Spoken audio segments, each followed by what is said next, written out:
Hello guys and welcome to the Marigold Standard, your weekly audio source of all things Dream Star fighting Marigold. I'm your host, Rob Goodwin, and I am joined as ever by Mr. Matt Turner. Some would say the Marigold of the Marigold Standard. Look at the yellow shirt, look at the dapper hair. Matt Turner, how are you? And did you have a nice weekend? Rob Goodwin, you did again. We didn't even plan this, folks. We didn't even plan this. Rob just said I'm wearing a yellow t-shirt. Yes, I am. Because as of this recording, it is June 3rd. Folks, happy Misawa versus Kawada Day. For all those who celebrate. Look at that. We didn't even plan it, buddy. I planned wearing this shirt on the show just so I can wish everybody a happy Misawa versus Kawada Day. But to answer your question, my weekend was very good. Very good. Obviously, I got up early for the Natsupoi Soriano show, which we will obviously cover on the Stardom cast this week, which was fantastic. Not only that, Rob, but I got up at my normal during the week 4:00 time because it was a later start. So it was. That was nice. That was nice, but that was really well. I was back at the restaurant this week. I haven't worked there in the last 2 weeks because what was it the last 2 weeks? Oh, I had Catch Camp and Metallica. So it was nice going back there. It was nice then stopping by, seeing my parents, seeing my grandfather, and just being in the vicinity of my hometown, Old Forge, Pennsylvania, pizza capital of the world. Google it. But no, it was great. It was great, my man. Great day yesterday. I mean, we were talking about before on the Marigold Standard, or before we hit the record button on the Marigold Standard, that our interview with Mara Sade dropped, and that's gotten really good reviews. We have another interview that is in the can. Can't tell you what it is just yet. We're just kind of working out the logistics. Not only that, Rob, but I bought myself a birthday present because why not? I bought myself a birthday present, and it was actually lost in the mail for 3 days, and it's not like one of those things that you can kind of reorder. Rob, I put it up on Twitter last night. I don't know if you saw it. It is a autographed poster of Queen's Quest. Oh, I did see that. Yes, I didn't realize it was from you, though. I bought it I saw it, and I was just like, it was like 2 days before my birthday. I was like, you know what? Sometimes you got to treat yourself, right? The girls are taken care of. Everybody else is taken care of. Sometimes you got to purchase something for yourself. When I say Queen's Quest, I mean, yes, I mean, it's Momo Watanabe, Sai Kamatani, Azumi, and Utami Hayashishita. Basically, we had the big four of thrash metal, the big four of Queen's Quest in said era. So yesterday was a good day, and it's a beautiful day today. I'm excited to talk about these two fantastic shows from Marigold. But how was your weekend, and are you excited for your trip on Friday? I am excited for my trip on Friday. So for anybody listening to this, I will be going the day after tomorrow when this drops. I'll be going to the Pro Wrestling Eve show in London, the Big Penny Social in London. We have obviously got an IWGP Women's Championship defense. Sturi taking on Alex Windsor. That is going to be absolutely sensational. Alex Windsor, an incredibly underrated wrestler. And then, of course, Bozilla, Marigold's alumni, Bozilla, and friend of the show as well. She will also be on the card as well, I believe, in a multi-woman. I can't remember the card off the top of my head. I know that we've got other wrestlers that have graced Stardom, such as Zoe Lucas, such as Sasha Moth Martina, are all on that card as well. It promises to be a very, very good card. So I'm looking forward to that. And Matt, on Saturday, I finally watched Thunderbolts. Oh, that's right. You did. You texted me out of the blue. Thunderbolts was great. Rob Goodwin, I guess because it's been out for a little bit, we can kind of tiptoe around spoilers, but what did you think? Obviously, I love everything, just in life in general, but I love everything MCU. I thoroughly enjoyed it. What did you think of the Thunderbolts, sir? Okay, let's see if I can do this without spoiling it for anyone that hasn't already seen it, because I think I've got a feeling that the day we went to see it might have been the last day it was in cinemas in Britain. So again, the next time people are going to see it is on DVD or obviously on streaming services for the less old people. Can't believe I said DVD first. I can't believe you said less old. I can't believe you said less old. Yeah, wow. Disney Plus would be the streaming service that are clearly the award-winning Disney Plus will be the streaming service to go to. Plus. But go ahead, good sir. What did you think of said movie? So I knew that one of the characters, the character that we're introduced to in the Vault, I knew one half of what they become. I knew the one half. I'd completely forgotten that they had two personalities. So when the second one arrived, I was like, oh, I know this. I know what's going to happen.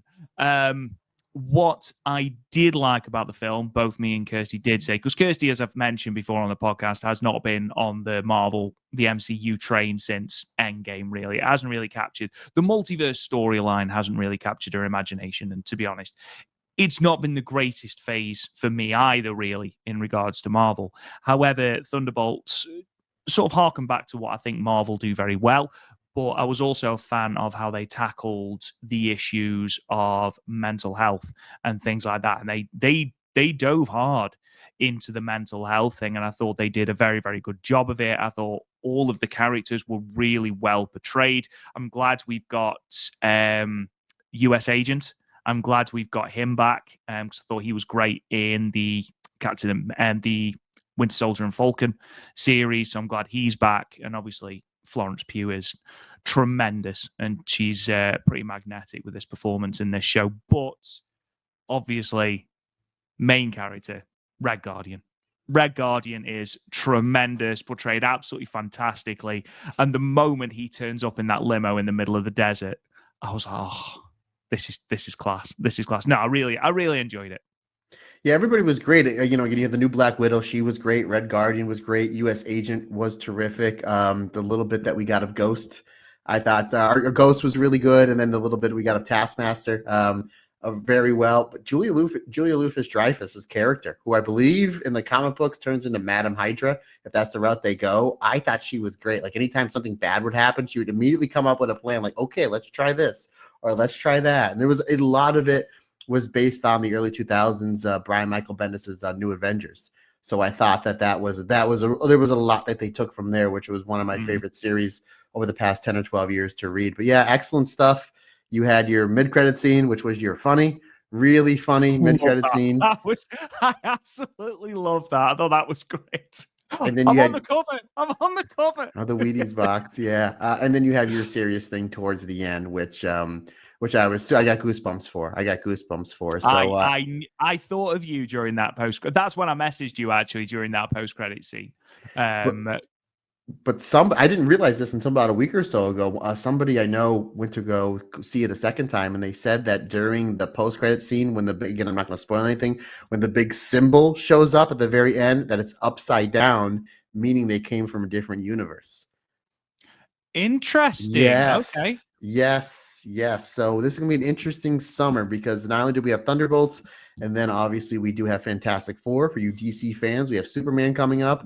Unfortunately, they have delayed the next two Avengers movies they were supposed to be the first week of May, which is Free Comic Book Day for here in the States, into the end of the year. And I do like going to see these big Avenger movies, these big event movies in the summer when it's nice out. However, we just have to just one more thing to celebrate for Christmas will be Avengers Doomsday and Secret Wars. So yeah, regardless, I have no problem with them pushing it back if it's going to mean better quality. They don't want to rush it. So but yeah, the MCU is firing on all cylinders, and I'm excited to see what James Gunn is going to bring to the table in his first installment over at DC. And what a better character to start off than the Man of Steel in one Superman. So all systems go this summer for movies, brother. You know me, I love going to the movies, especially when it's comic related. You do love yourself a movie, absolutely. And the Superman films, I am genuinely excited because I feel like the Superman films, let's go with that, especially recently have fallen a bit flat. I mean, most DC films, unfortunately, especially when they've been connected in the DCEU, as it was known, have fallen a bit flat. And I'm intrigued to see where this goes and what they do with it. The main thing that I'm excited for in terms of Fantastic Four, more than anything else in the world, is that Galactus is an actual thing now and not just a world-eating cloud. Because I will never get over that, ever. Galactus is my favorite Marvel comic book villain, and the fact that they made him a damn cumulonimbus in that bloody film, I will never, ever get over. I remember sitting in the cinema and we used to have the Fantastic Four cartoon on a Saturday morning, and Galactus was always like, oh, he is so. I still don't understand how the Fantastic Four defeated Galactus, but that's the ultimate nullifier. Right? The ultimate nullifier, which I know Andy Header is listening. That was the name of our first tag team finisher. I would hit the roaring elbow and him into the German suplex. We call it the ultimate nullifier. I love it. Love it. Maybe that's all he needed. Maybe that's all he needed. Galactus just needed an Utami Hayashishita German suplex. But I remember being so excited when I saw the Silver Surfer, because obviously Silver Surfer is the sort of messenger saying your planet has been chosen to be eaten, basically. And then Galactus happened. I was like, it's a cloud. And even as a kid, I remember being so disappointed. So even the little tease that we had of the feet, I was like, it's got feet. It's already better than the previous one. It has feet, people. This is not a drill. So I was perhaps more excited than most people for the sight of some feet on a screen. But there we are. I'm excited for that.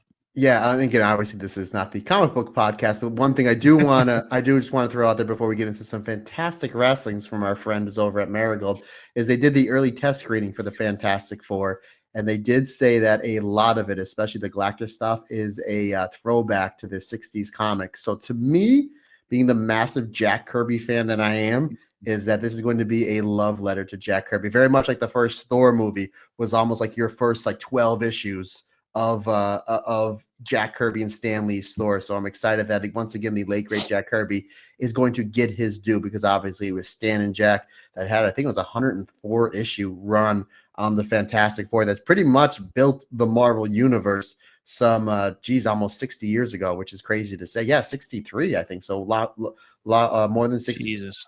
Yes, nice to see that Jack Kirby is going to be well represented on this movie. So I'm super excited for it, brother. Yeah, absolutely, as am I. And again, Fantastic Four has had a rough time of it when it comes to films, which unfortunately, will surprise very few people. But there we are. Anyway, let's start talking about some Marigold, because as you mentioned, Matt, it is not the comic book podcast. And there's probably a few people going, I don't care about the Fantastic Four, unless, of course, you are talking about Mirai, Utami Hayashishita, Mayu Iwatani, and Miko Aono. Of course. Wow, that was awesome. Oh, look at that. Look at that. I thought you were going to say Megaton, Gigatana. Let's start then with a little bit of unfortunate news, really. We did touch on this on the Stardom cast. Obviously, Marigold have started their Burning Desire tour, the first anniversary tour. And three people technically, on this tour are Natsumi Shozuki, Nao Ishikawa, and Gigaton. Now, obviously, I'm a huge fan of the fact that Marigold announced this by saying that both Nao Ishikawa and Gigaton were out due to poor health, which it really did tickle me. But yes, both women are out of the tour. And for Natsumi Shozuki in particular, this is, it's a huge shock. I mean, 94 matches she's wrestled in Marigold. She did go on to Wrestle Universe's Instagram reel thing where they can live cast. I'm really showing my age there by trying to describe that. But her and Nao Ishikawa were on there, and she did mention on there that this is the first time really where she's missed sort of a period of Marigold shows. And again, 94 matches. When you think that the most matches wrestled in Marigold is Mirai, and that's 99. It's a huge thing for her to miss, and it's obviously a huge shame. Now Ishikawa, 82 matches she's wrestled. She's been more in and out with poor health, but obviously we hope to see them both back and healthy. They both missed the shows on the 30th and the 31st, and they are both missing the show that they've just announced for Shinjuku FACE, which will be tomorrow as we record on the 5th of June. So it's unfortunate that we are missing both these women, because again, Natsumi Shozuki has been, especially in that mid card, that glue that's held the mid card together. Again, we keep referring back to it, but when Marigold had just that ungodly amount of injuries, Natsumi Shozuki was one of those constants in that mid card, holding matches together with wrestlers that perhaps weren't as experienced. Now Ishikawa just, you know, again, we saw her get a phenomenal babyface reaction in that elimination match against Marvelous at Shine Forever. And unfortunately, it would have been nice for her to be able to ride a little bit more of that momentum if, you know, the Gigaton character is being sort of parked for a little bit. But again, unfortunately, she's out with poor health as well. Most important thing is that we hope they both take the time needed for injuries. And I do wonder as well, because there wasn't anything huge from that Shine Forever show where I was like, right, that's where they got injured. And I do wonder if it's a case of wear and tear. And it was just a case of, right, we have got all these people now debuting. Koki Amare's back. Shino's debuted. We've now got Nagisa Takibana back. We've got Ryoko Sakimura's debuted. We've got the rookie who's debuting in Osaka. If you need to take time off, now is the time to take time off. So I'm wondering if that's a little bit to do with it. Either way, I hope both take the time they need to recover and they come back fighting fit, Matt. Yeah, you know, the roster is really starting to flush out. So if somebody has some, you know, bings and bruises, you know, so banged up a little bit, this is the time to take a few shows off, relax, get your, you know, get your mental health right, get your head right, get your body right, and come back as we're going to gear up into some really, really big and exciting shows coming up in the summer, which then leads us right into the tournament season, Rob, because as we say all the time, who needs sleep? That might be our next shirt. Who needs sleep? As we cover so much on the Marigold Standard and the Stardom cast. So yes, obviously we wish those three fantastic wrestlers. We hope that they rest well and they come back 100%, because again, now we got Mayu on this roster. Everybody's stepping up their game. We see how much the rookies have improved. Ria Sato, how much she's improved. I mean, this has been really, really great. Manami Yuki, she's looked terrific. Kazuna Tanaka as well. Kumomo Manami, yeah, we're going to talk about in these matches here. Everybody's really improving, and now we're, you know, you get a rested, healthy now Ishikawa in that mix, a rested and healthy Gigaton, Wink in that mix, and then of course one Natsumi Shozuki that is just really going to pump up the roster. So exciting things coming up for Marigold, that's for sure. Obviously, we spoke a little bit then about Koki Amare's return from injury. She was unfortunately dethroned on Monday Magic Volume 2, June 2nd, Monday live on Wrestle Universe in Shinjuku FACE. Part of the Noah event that saw two title matches, the GHC Hardcore Championship also defended on that show. But on the first Monday Magic show of this season, Mayu and Koki Amare won their match, and Takumi Iroha came out and then challenged Koki Amare for the GHC Women's Championship on the 2nd of June in what will be Koki's second title defense. Ultimately, Takumi Iroha would win, hitting the running 3 in just over 13 minutes to become the second GHC Women's Champion, ending Koki Amare's run at 203 days, though obviously, unfortunately, 5.5 months of that was out with that ACL injury. And I think this is astonishing for Takumi Iroha. This is the third concurrent title she holds, because she is also the current AAAW singles champion and one half of the AAAW tag team champions with Sari. So yeah, quite a time for the Jewel of Marvelous, certainly. It's interesting with Koki, isn't it? Now, obviously, this has absolutely nothing to do with Marigold, because it's a Noah title. It's the GHC, it's the Global Honor Crown. So you know that it is a Noah commission title.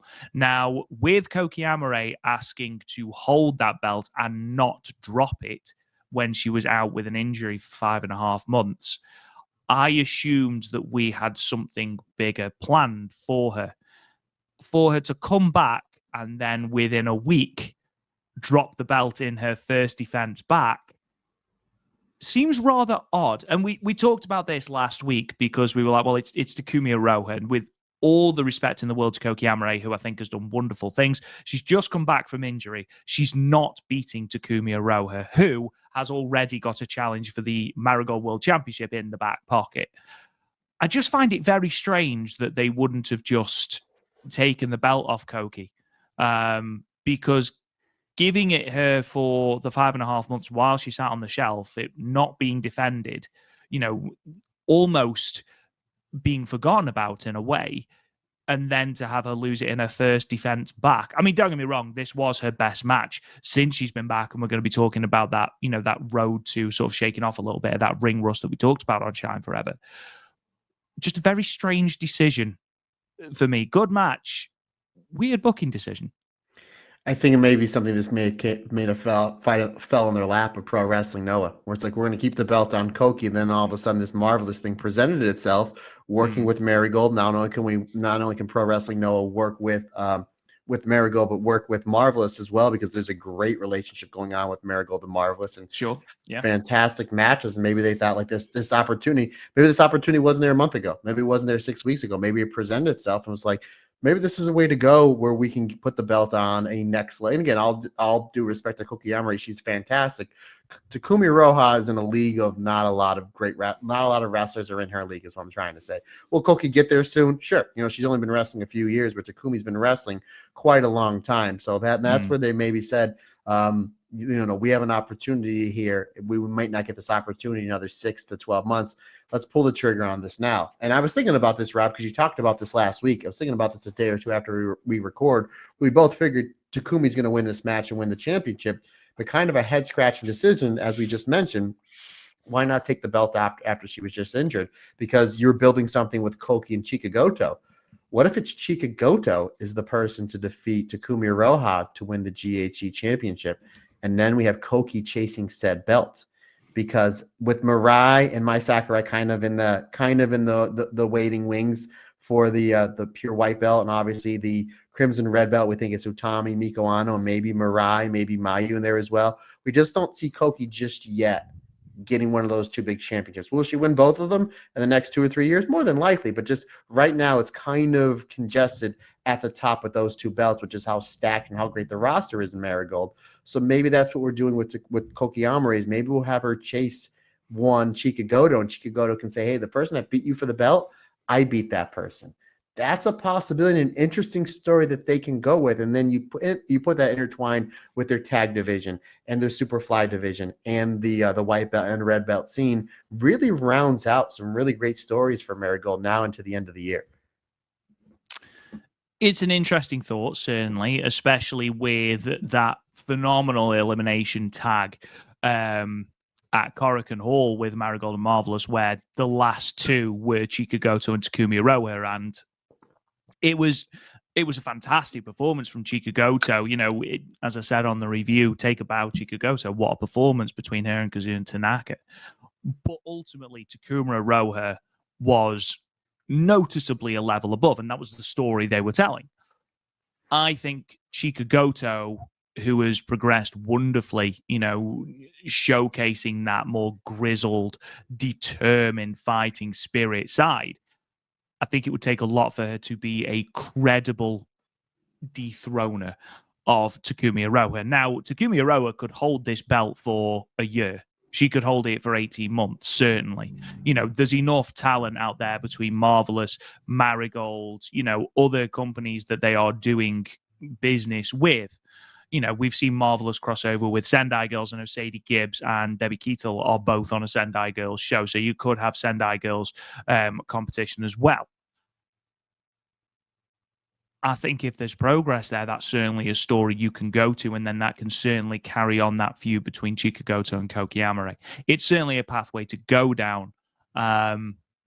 It's a shame for Koki. It really is. However, she can now focus on her recovery, and she can now look at progressing through the ranks and getting back to where she was in terms of Marigold, which is very important.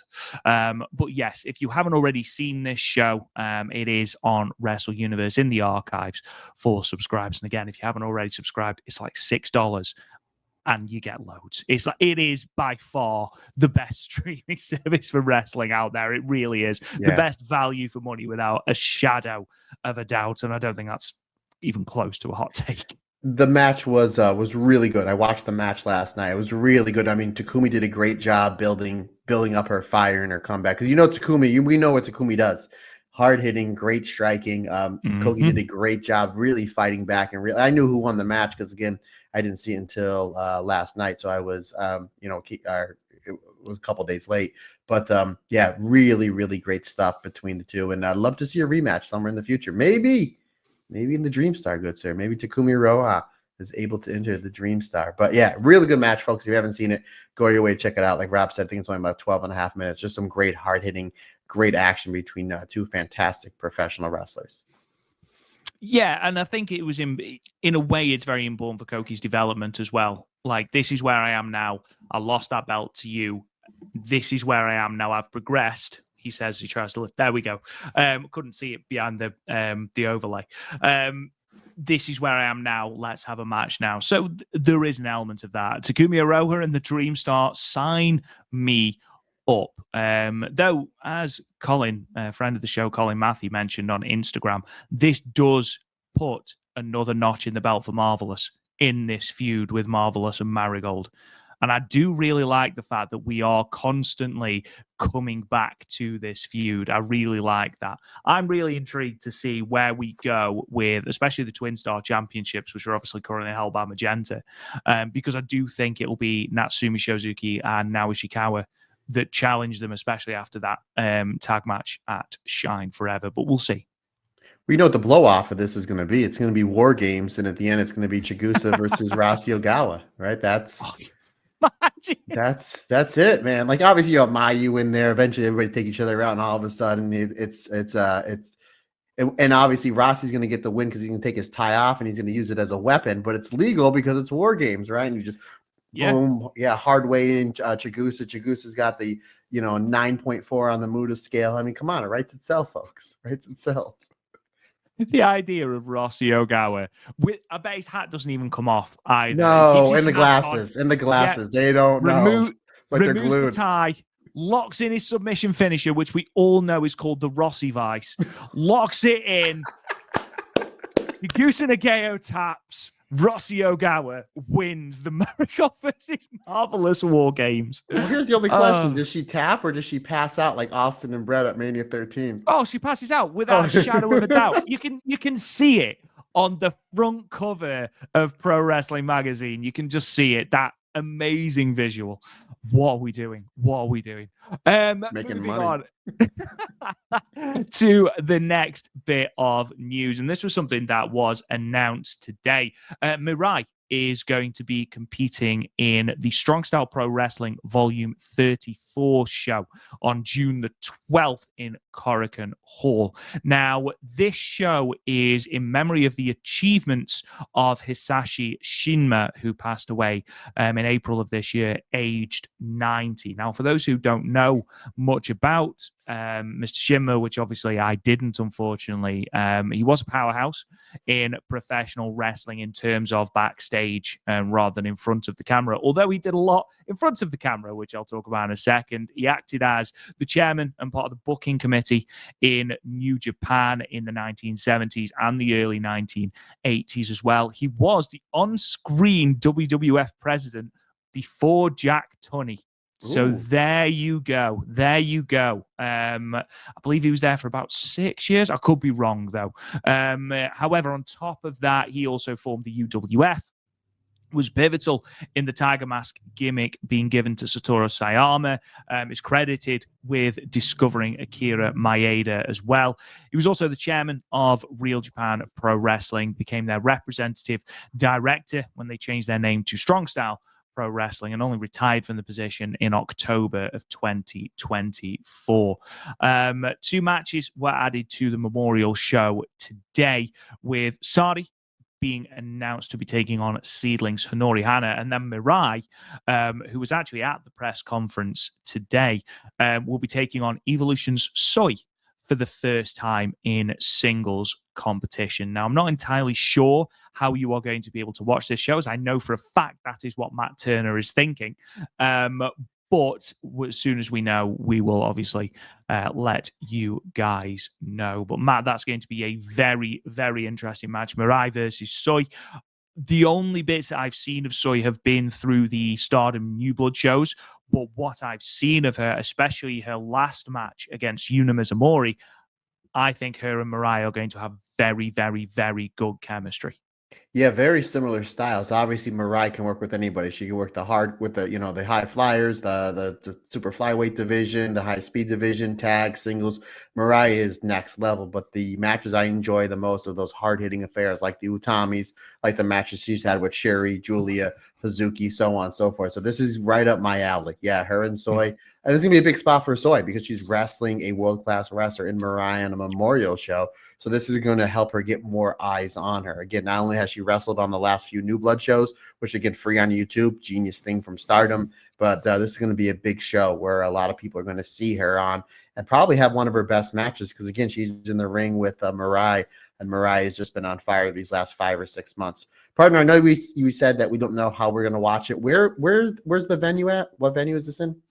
Cork and Hall. It's in Corkin. Okay. Yeah. And then you're in a legendary venue like Corkin Hall. So that's awesome. That is awesome. I should have also mentioned it is the 20th anniversary as well for SSPW. Probably should have mentioned that as a part of this show. But obviously the big thing of this is the memorial of all of the achievements of Hisashi Shinma. So again, more matches to be announced. We will let you know. But Mirai versus Soy and Sari versus Honori Hana as well. Who Honori Hana has just had a great match with Veni for the Beyond the Sea Singles Championship in Seedling as well. So that's worth checking out. Let's move on then, and let's start looking at the Burning Desire Tour 2025, a celebration of Marigold's first anniversary. I can't believe we are over a year into Marigold, and this is something actually that I did want to bring up on the podcast. I was going to bring it up in the news, but I'll bring it up now instead, as I just get the records up so I do get the precise numbers. This month that has just gone by, so May 2025, is the largest attended month in Marigold's short history. So the previous best was July 2024, obviously spearheaded by the Summer Destiny show in Sumo Hall, where 5,234 people were in attendance.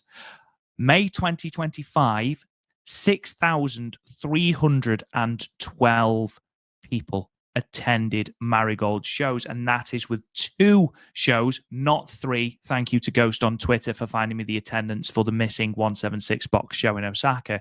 2 shows not having their attendances announced. So again, when you consider that 2025, 4,002 people attending in January, 2,202 in February, 2,727 in March, 2,477 in April. Obviously, this is hugely off the back of the Yoyogi show, which was a phenomenal show. But even so, we've mentioned it on the podcast, attendances are going up. And again, there seems to be a lot of buzz around Marigold. And I'm happy about that because genuinely their tour shows, I think in 2025, have been really, really good.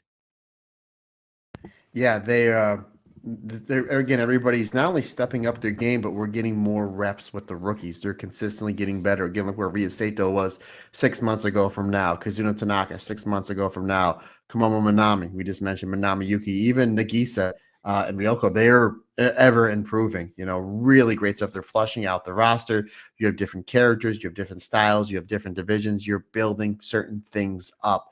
And not only that, but they're doing a great job filling in the voids of obviously Bozilla leaving to go back home, and we're super excited. I know you get to see her live on Friday, partner. So good on you, good on you. And then obviously with Nanae Takahashi's retirement, so there's people that are stepping up to become bigger, better, to be able to get higher up on the basically the totem pole in Marigold. And they're doing a great job building up championship matches, especially in Cork and Hall. They're doing a great job of using one Cork and Hall to set up the next Cork and Hall, and as we've seen the numbers grow. And then when you throw in a little company called Marvelous that is doing a pun intended marvelous job working with Marigold.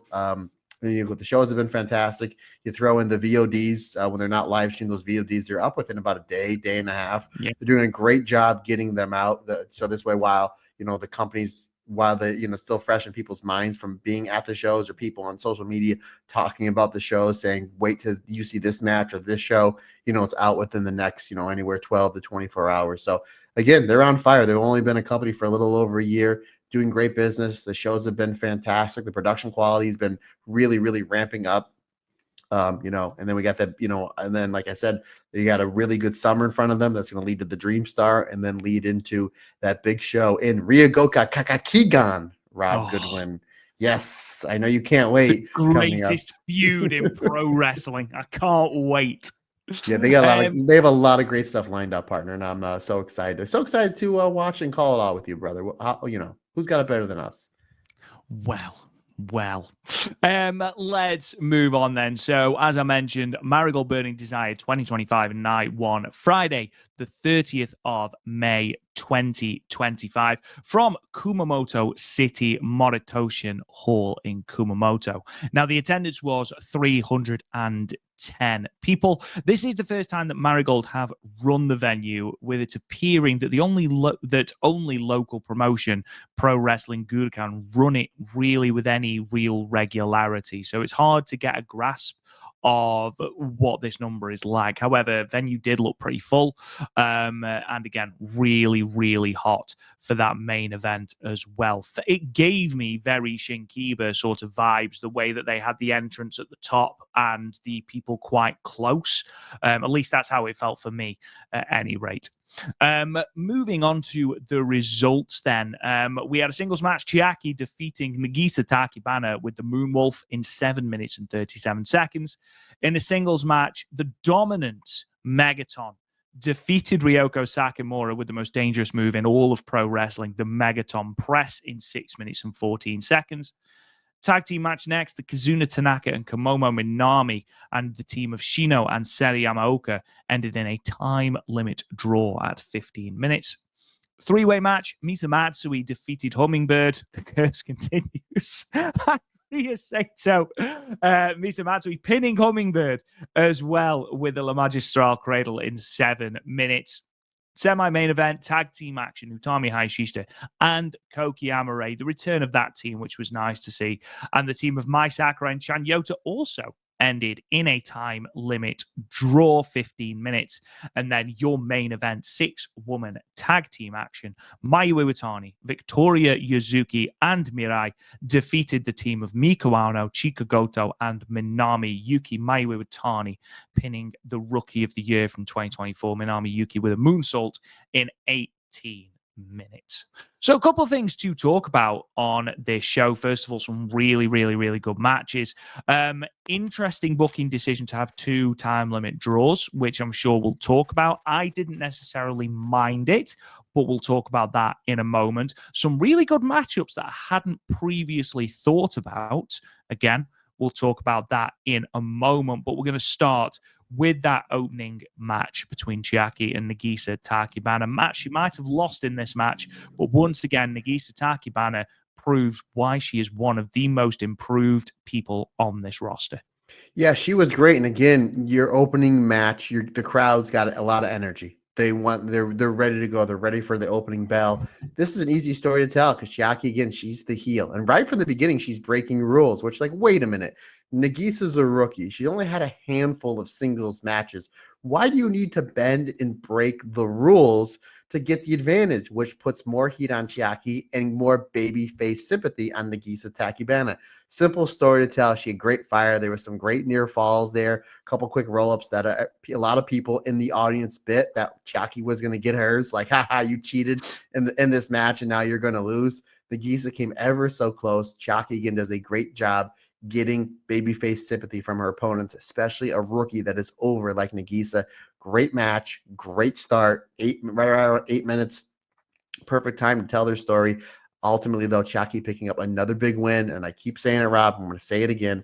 I just want to see her and Mai Sakurai go 14, 15, 16 minutes for the untitled, as you call it, the United National Championship, because I would like to see what she can do in a long setting like that with a phenomenal wrestler in Mai Sakurai. I think that'd be a great defense for Mai Sakurai. Again, really solid stuff. 3.5 stars, easy story to tell. Takibana, as you said, partner, even though she lost, she gets over massively as an underneath babyface because of the cheating of Chiaki in the match, which was a really simple and smart story to tell. It's interesting with Chiaki, isn't it? Because obviously, I don't think anyone anticipates that she would dethrone Mai Sakurai by any stretch of the imagination. However, she does need to take that step up, in my opinion. She's proved that, she is a master of her craft in the fact of these, these undercard 7-8 minute singles matches against the rookies where she does cheat to win or is a little bit more aggressive or is more willing to bend the rules. Like you, I'm really intrigued to see now when the chips are down, what is Chiaki like in a singles capacity? And I think she's earned a shot as well. She's been really consistent. I mentioned Natsumi Shozuki earlier during the news. Chiaki is another one who has been just gently bubbling away, almost going unnoticed because she's been so consistent in these singles settings. So yeah, absolutely. If that was to be, we saw it with the Chikagoto match in Hokkaido. It doesn't have to be Korakuen Hall. I don't mind seeing Chiaki in the main event go 14, 15 minutes with Mai Sakurai and seeing what she's really made of. Because again, I think in the Dream Star, we've focused very much on sort of the character of Chiaki. Well, let's see what she can do in the ring now. And, let's see what she does when, like I mentioned, those chips are down. Moving on then, Ryoko Sakimura coming up against the immovable object that is Megaton. I mean, Matt, what else is there to do when you're faced with the greatest pro wrestler in the world? Megaton, I still can't get over the reactions that she gets. Like, people love this wrestler, and fair play. You've created a really, really good marketing and a merch seller, person that, breaks up those matches. This is by the by. It's, it's a Megaton singles match. Ultimately, you're not going to get sunset flips and, huge shooting star presses to the outside from Megaton by any stretch of the imagination, although maybe in the Dream Star. But, it was sort of a par for the course match. Megaton picking up the victory. I thought Ryoko Sakimura, again, looked very good. But, again, what are you going to do when you're faced with such intimidating power? Again, it's so funny, like how crazy Megaton is over in a company that has Mayu Utami, Mirai, Miko Ano, Natsumi Shozuki. She's so over with the live crowd. So Utami over. Hayashishita. She gets like some of the biggest reactions. Mm-hmm. And then and then you have, you're right, though. She fits in perfectly with this roster because she's different. Again, you're not going to be getting these, again, Steamboat versus Flair, Masao versus Kawada match for the theme of the day today, party. You're not going to be getting that, but it's a match that is fun. 6 minutes, time to tell the story. You had your fun, comedy.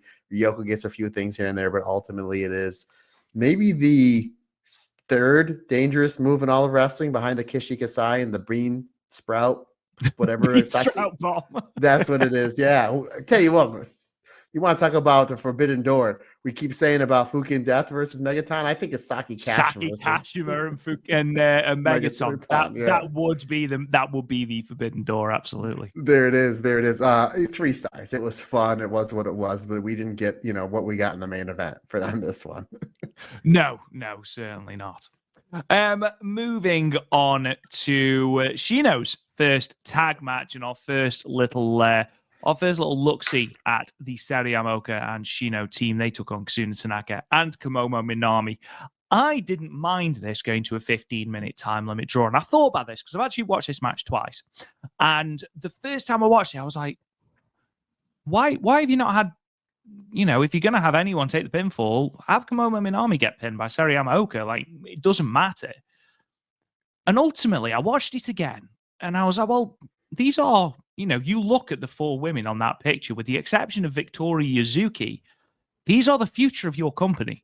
These 4 women, Sariyamaoka, Shino, Kazuna Tanaka, Kumomo Minami, and Megaton. What do you mean with the exception of Victoria Yuzuki? You don't like Victoria Yuzuki, Rob? She's just not on the image. I know. I was joking. I was messing with you. And Megaton. I noticed that she's still got the Shine Forever hair, and I do think it's because she daren't take it out. Victoria Yuzuki, I mean, not Megaton. But ultimately, this is killing me, dude. Love it. What this is more about a showcase. This isn't about who wins, who loses. To me, I saw this as more of a look at what we've got. Look at what is going to be leading the Marigold front line in the future. And everyone got their time to shine. And the last thing you want to do is say, here's Shino, this person that we are really excited about, eating the redream and losing. Obviously, I don't think people would have minded with her being a rookie, obviously. But at the moment, she's still a special attraction. People are still very hyped about that debut match against Mai Sakurai, which was tremendous. And again, I don't think this match suffers at all by not having a winner or a loser. If anything, again, it's an exhibition of look at what these wrestlers can do. And again, I think Kumomo Minami, who you look at this match graphic, Kumomo Minami is probably the one that gets overshadowed slightly. And she needs proper praise for the way that she wrestled on both this show and her homecoming show in Fukuoka that we're going to talk about as well, because I thought she was phenomenal. There is a consistency there. Her strikes are connecting. And to be able to see her journey from her debut match against Mirai all the way through to where we are now, bearing in mind that she had that injury that kept her out for, 5 months? Something like that. I think that she has done tremendous work. And I think her and Kazuna Tanaka are a really, really good team. Obviously, we see more of Seria Aoka and Shino the next night. But overall, again, a match like this makes me very excited for the future of Marigold. And there's a drop kick in this match.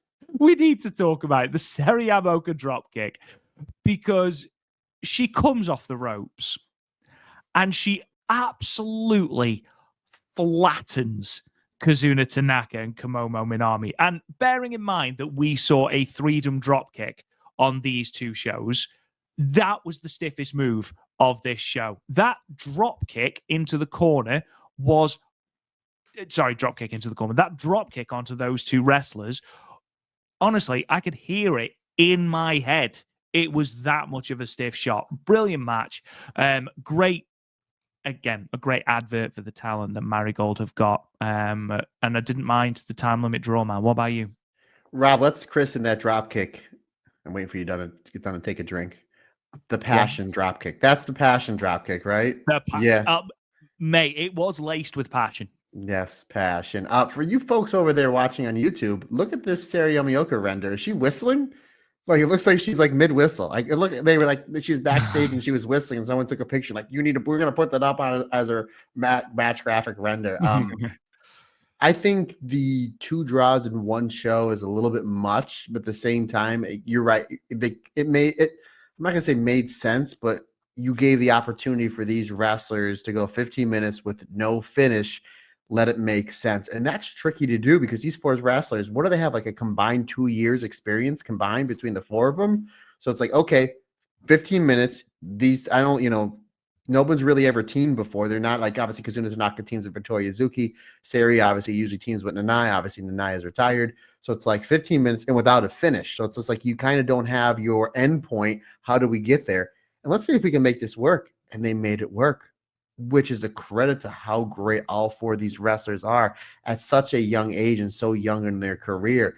And again, all the pairings worked. Sari with Kazuna Tanaka, that was great. Give me that in a singles match. Sari versus Kumomo, that was great in a singles match. Again, Shino, this was their second match.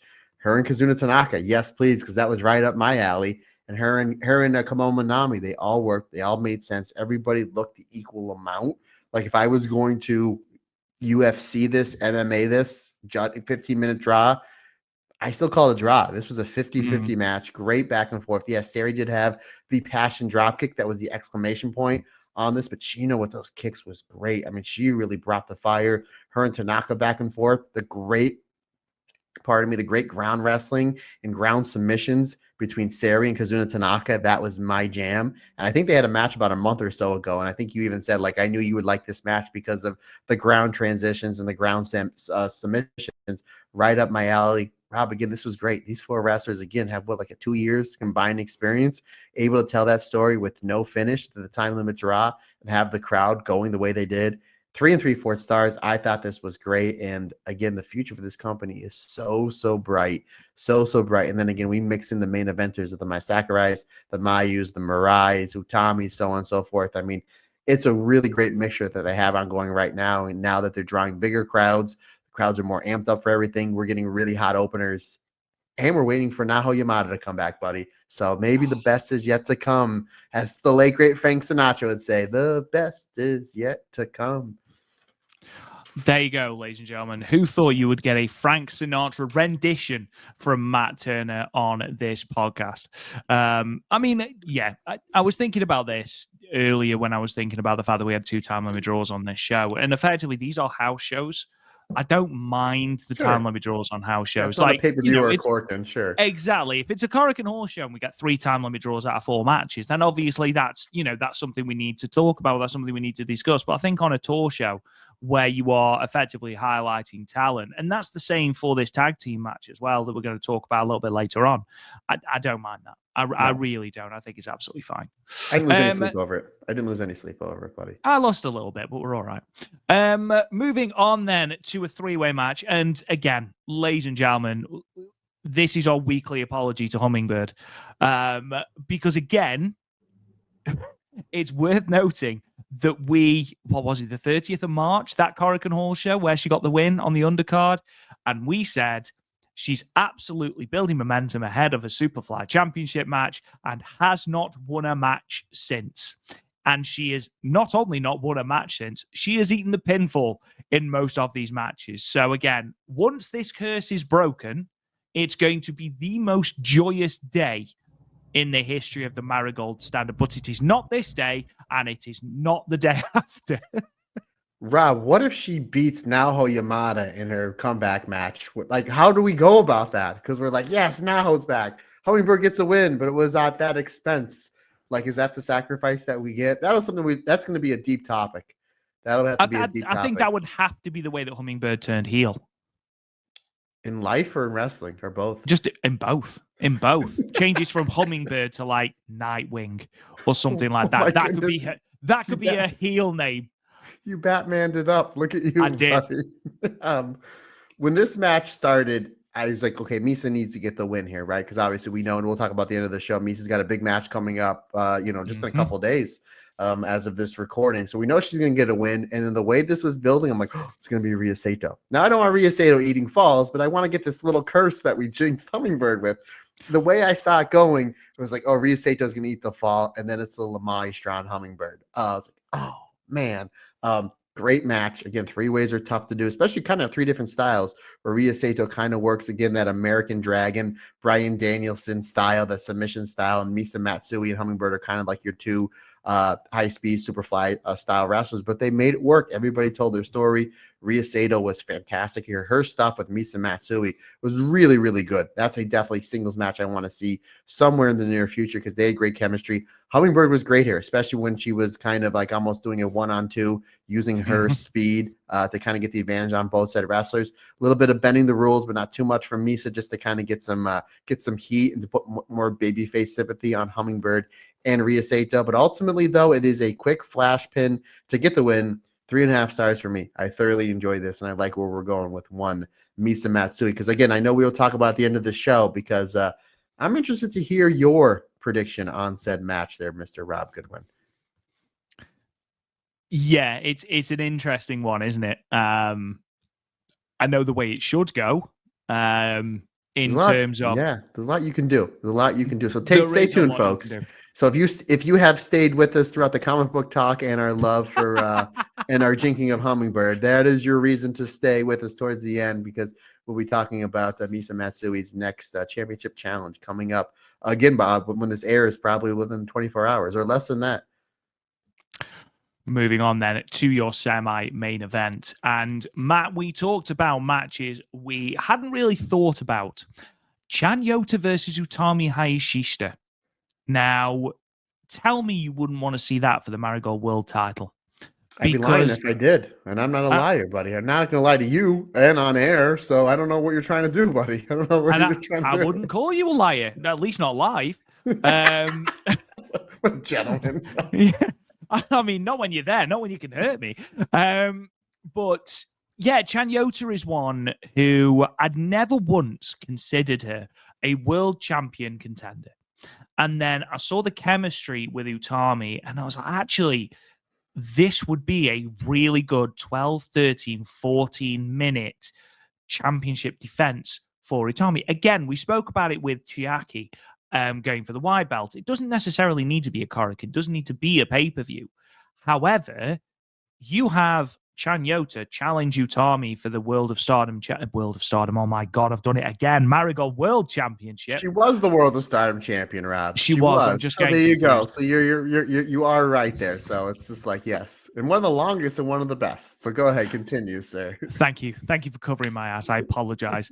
But yeah, you have Chanyota challenge Utami for that Crimson Red Belt on a Shinjuku Face show, on a Shinkiba show. You know, not only are you going to draw a crowd in, but also it's going to help, again, legitimize that strong title reign for Utami. We know she is going to need defenses heading into the Dream Star and beyond. Okay, we know that the next big pay-per-view event is going to be Grand Destiny in October, which is 4 months away, over 4 months away, 26th of October.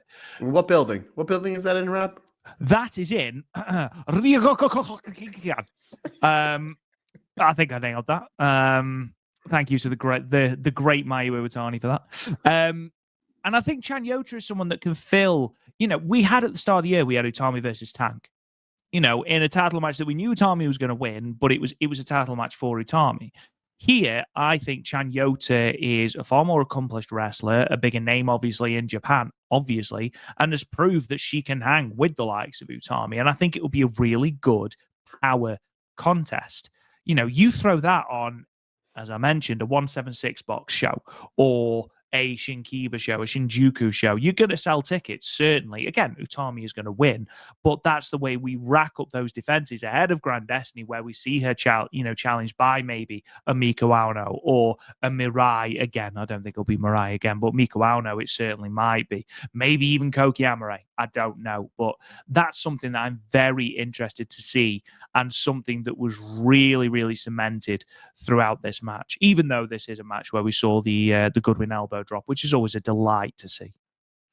Rob, you got, and I understand your point, Utami versus Chanyota. And you're right, that's a match I want to see. I got my Sakurai versus Koki Amare vibes coming out of this match. Again, Koki just come back. You got a lot of fanfare behind her. My Sakurai has done amazing things this last year, especially the 5 months that Koki has been out. May Sakurai has really been one with, along with Utami and Mirai, to really hold up the company. Because again, Koki Amare, as we say, there's never a good time to get injured. She got injured at the worst possible time. She was white hot. Like, she was right there, almost neck and neck with Utami as far as star power and drawing power goes. Now that she's back, this might be something maybe they were looking at. Let them go 15 minutes. Let's kind of test the waters on what an Utami versus Chanyota match would look like for the Crimson Red Belt, and it would look awesome. And what would a Koki Amare versus my Sakurai match look like? Again, that would look like really well, as we're trying to get Koki Amare kind of, as you mentioned before, partner, kind of get some of the ring rust off. And with all these shows coming up, we know that she's going to be back to kicking ass. I mean, she was great in that Takumi Roha match. She was really good here. The next day she had a three-way we're going to talk about. But that's one way they can go, because, again, Koki Amare is a star with aura and star power. My Sakurai has been absolutely fantastic. Lights out this entire year. Plus, we had a little bit of exchanging between our two champions, and Utami and my Sakurai. I thought the 15-minute time, I thought when the match started, that would be Koki Amare pinning Chanyota. To me, that would have made the most sense. But at the same time, you're right. Maybe they're going with Utami and Chanyota. So let it go that 15 minutes. Let it give time to breathe. I thought it was a great match. And you're right. The Goodwin elbow drop, always great to see. Another devastating finisher over here at Dream Star fighting Marigold. Not as devastating as the bottom rope Megaton press. Like, I think the Goodwin elbow drop is a little more devastating than the regular Megaton press. But the one from the bottom rope, I think, is more devastating than the Goodwin elbow drop. Yes. Boom, my man. Absolutely. Boom. But 3 3/4 stars. Another really, really great match. And Koki Amare really starting to get back into the swing of things, my friend. And I think that once she really starts being able to test out that knee, get at full strength, shake off some of that ring rust, I think her and Sakurai, like in a Cork and Hall, 15, 16, 17 minutes, I think would be absolutely next level and would a lot of me. Yeah, and I think not only did it give us the chance to have Utami and Chanyo to really sort of showcase their chemistry. You mentioned Koki Amare, and giving her minutes under the belt is number one priority at the moment. Again, we mentioned it last week, making sure that she has got in-ring minutes, because in-ring minutes are so much more different than training and things like that, having in-ring time. And again, like, you look at that Grand Destiny show. You said that Koki Amare and Mai Sakurai is a match that you're really interested in seeing. Why not at Grand Destiny? Great call. You know, again, we're 4.5 months away from that. I think it's a big enough show. A big enough match for that show. I would argue that Koki Amare could be in with a shot of dethroning Mai Sakurai. I don't think she will, but it's an interesting one. I think she's certainly got more of a shot of dethroning Mai Sakurai than Arini Yamanaka did, or indeed Chanyota did. I'm intrigued by Grand Destiny because we both know what match we'd like to see at Grand Destiny. And, you know, everyone that listens, you know, is thinking Mayu. We talked about Megaton and Saki. Oh, I thought you meant. I'm so sorry, buddy. Do you know what? I knew you were going to say it as well, and I didn't. But yeah, I'm intrigued to see what happens with Utami, because if it's Mayu and Io, and again, that's a big if. We have no inside knowledge or anything, so please, this is a hypothetical and nothing more. The Stardom cast has confirmed. Yeah. If Mayu and Io were to be on that show, where'd you put Utami's red belt defense? Because realistically, in terms of Joshi wrestling, that's a main event on any show. Io versus Mayu. But that means then that your red belt champion didn't main event Shine Forever and didn't main event Grand Destiny. And we're back to the same sort of issue that plagued Utami at the start of a World of Stardom Championship reign. So you're right. That's really interesting, because I don't think that you can have Mayu and Io on Grand Destiny, again, hypothetically, and not have the main event, because there's no way you follow that. I don't think you can follow that match. But alternatively, you've got Utami, who was at the top of your company, and, you know, understandably was below Nanae's retirement match. I think we all expected that, and that's fine. But another one, literally the next pay-per-view, that's really interesting, and I'm looking forward. Obviously, if Mayu and Io gets announced, I'm going to lose my mind. But it's an interesting thought in terms of card placements. And again, Utami might be just a case of, look, it's Mayu and Io. I do not care. Like, put them on at the top of the card. I'll open.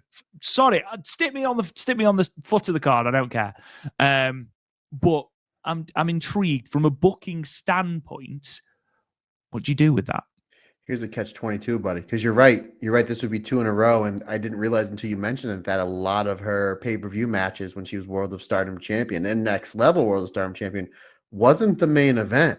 It wasn't the main event, and I was like, you have a point. Does that happen to her twice? Here's something you have to think about when it comes to certain things that Rossi books, and I'm going to bring up Io twice. Io's final match in Stardom, the reunion of Thunder Rock to take on the team of World of Stardom champion Kagetsu and Hazuki, was not the main event of that show. And it wasn't even a red belt match that was the main event. It was a wonder match with Momo and Jungle Kyona, and a great match. Great match. You look at when Io came back for that one show last year at Summer Destiny, her and Utami was not the main event. The red belt finals with Sari and Julia was the main event. So that's a way that they can possibly look at, especially if it's probably going to be Miko Ano. I think that's the way you go. I think Miko Ano is going to win the Dream Star.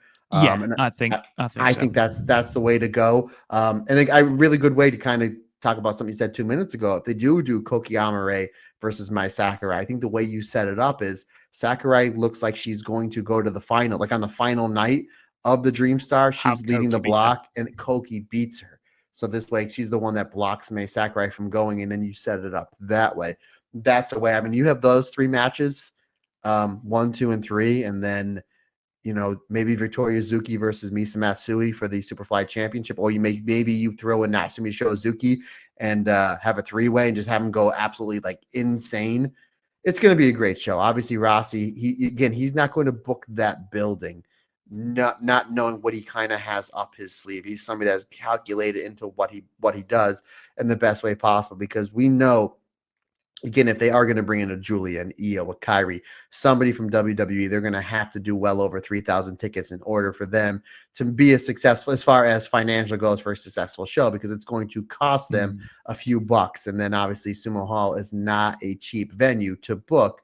So I think he knows that, like, if I need to, the show is going to be great regardless, even if they don't book any WWE talent, just because of how great the roster of Marigold is and how it's continuing to getting better. And the stories continue to get better, that they can do really well on their own without any of those wrestlers. But at the same time, you're not booking Sumo Hall, 6 months in advance without like, hey guys, wink, remember what happened last time? Wink, we have another wrestler here that you may have heard of that doesn't know how to pronounce the venue. But again, all roads lead. Again, we have no confirmation, but all roads lead to that may be one of the big matches on that show. Regardless, buddy, I'm super pumped. Super pumped. But as far as this match goes, again, we got a little off kilter, but really not really. Kilter, yeah. 3 3/4 stars, really good stuff. Really great to see Koki Amari starting to get back in the swing of things, partner. Speaking of Mayu Iwatani, she was in the main event alongside Victoria Yuzuki and Mirai against Miko Ano, Chika Goto, Minami Yuki. And when this card was announced, I think the one partnership, I mentioned, Utami and Chanyota, how interesting. Mayu Iwatani and Miko Ano is one that we were all like, yeah, I cannot wait for this. This is going to be fantastic. And they didn't give us much of them, which I like. Really tease us with that singles match, just like you have done with Utami and Miku. It hasn't happened yet. Tease us, don't give us too much. Fire. Really, really exciting. The best exchanges for me were actually Victoria Yuzuki and Miko Ano, who I thought were absolutely fantastic together. What I really liked was Chika Goto literally standing up to Mayu Iwatani. And we talked about Chika Goto at the start of the show. This is where I'm a big fan of Chika Goto, sort of being this welcoming committee almost to Mayu. I want you, come on, let's do this. Let me prove to you in the ring how much I've developed, how much I've improved. You've just come in, and yes, you're a fantastic talent. You're the icon of Joshi Pro Wrestling. That's fine. But I'm here, we're in this ring, and I'm going to show you the respect you deserve, certainly, but I'm going to beat you. And I really like that confidence that Chika Goto has. Now, when they eventually do have that singles match, because it's going to happen, Chika Goto challenged Mayu at the end of this match. I do anticipate Mayu winning. Obviously, I don't think Mayu's first loss in a Marigold ring, with the greatest of respect, is coming to Chika Goto. But it will be another in a series of excellent performances for Chika Goto. Again, that fantastic pure white belt match against Mai Sakurai. Fantastic match. That fantastic performance in the 5-on-5 elimination match against Takumi Iroha. Phenomenal match.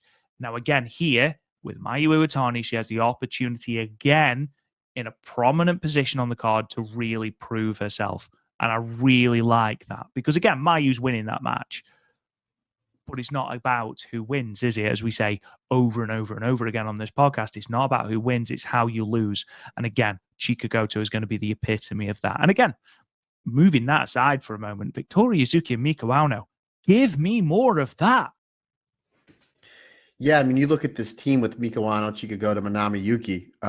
This is 3/4 of the ladyship, Rob. We just didn't have the leader, Mai Sakurai. That's possibly the ladyship. Yeah, you're absolutely right. The little tease. It seems like Miko Ano's the wrestler. It's just like, we're gonna tease her in Utami, and oh boy, we can't wait to see that. And again, that's maybe where we go at Grand Destiny. And then we got a little bit of a tease in her and Mayu. We're like, of course. How didn't we know we didn't want to see that? Like, how did we, like, once they got in the ring, we're like, duh, this is a dream match. This is, when we kind of thought Mayu was going, we obviously want to see her, with Utami, Mirai, Victoria Yuzuki, some of her old friends and foes over at Stardom. But what about the rest of the group over Marigold. Miko Ano, to me, that's the number one. That's the number one. And I think that's going to be a big match somewhere down the line, somewhere soon. You're absolutely right. But Miko Ano, Victoria Suzuki, they were great. Chikagoto really standing up for herself, I thought was great. Really taking it to Mayu and Mayu giving her enough so she looks credible against the Joshi icon and one Mayu. I thought that was really great stuff and intriguing for a future matchup coming somewhere down the line. But let's not discredit what we got with Manami Yuki and Mirai. Really great stuff. Great hard-hitting stuff. Mirai doing a great job getting Manami Yuki over, giving her enough stuff to look credible against the former main eventer in Mirai. This was my favorite match of these two shows. I thought this was a really great stuff back and forth.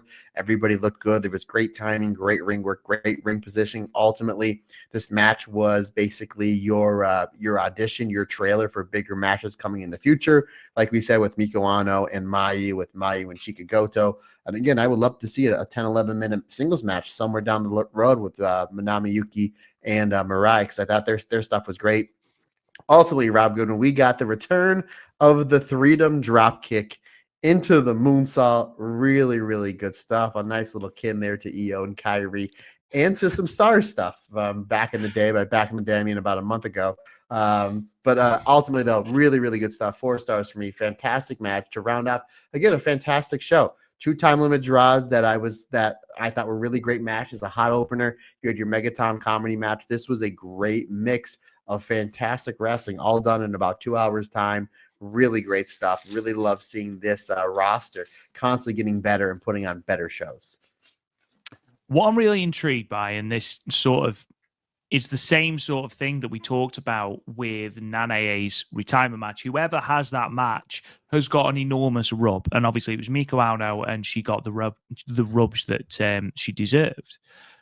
Mayu's first loss in Marigold is going to be something similar. Not as big a rub as Nanae's retirement, obviously, but someone who will give her her first defeat. And I don't think Mayu wins the Dream Star. I don't think she wins the Dream Star, which means that someone is going to have to beat her in the Dream Star. Now, logic would dictate that that would be Utami. Maybe.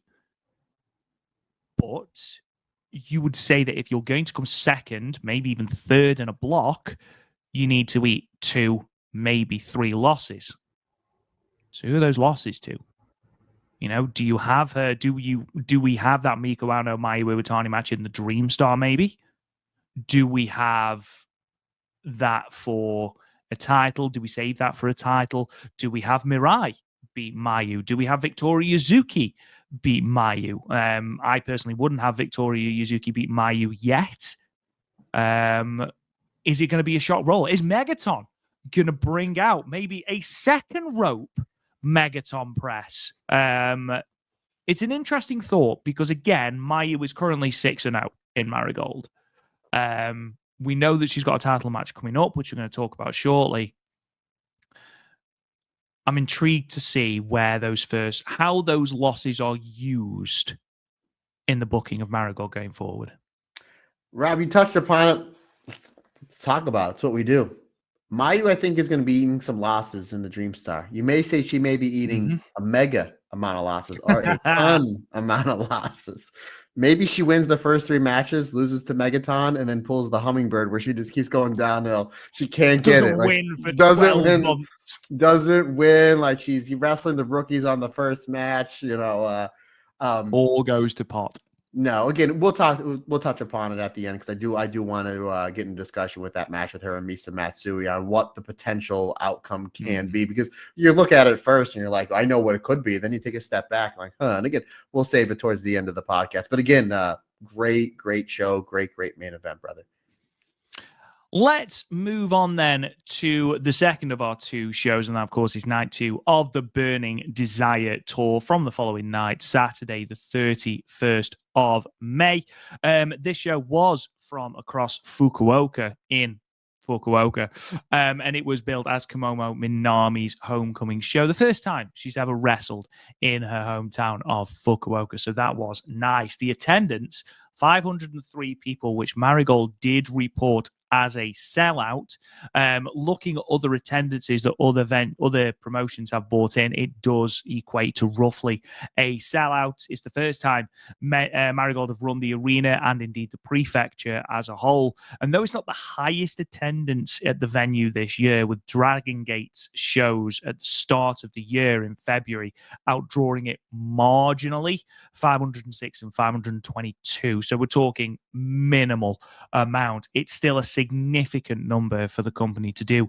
Beats out TJPW's show there that they ran recently and the last pair of Dragon Gate shows on April 13th as well. So a good number for Stardom to pull, for Marigold to pull in. In terms of your results, then, they are as follows.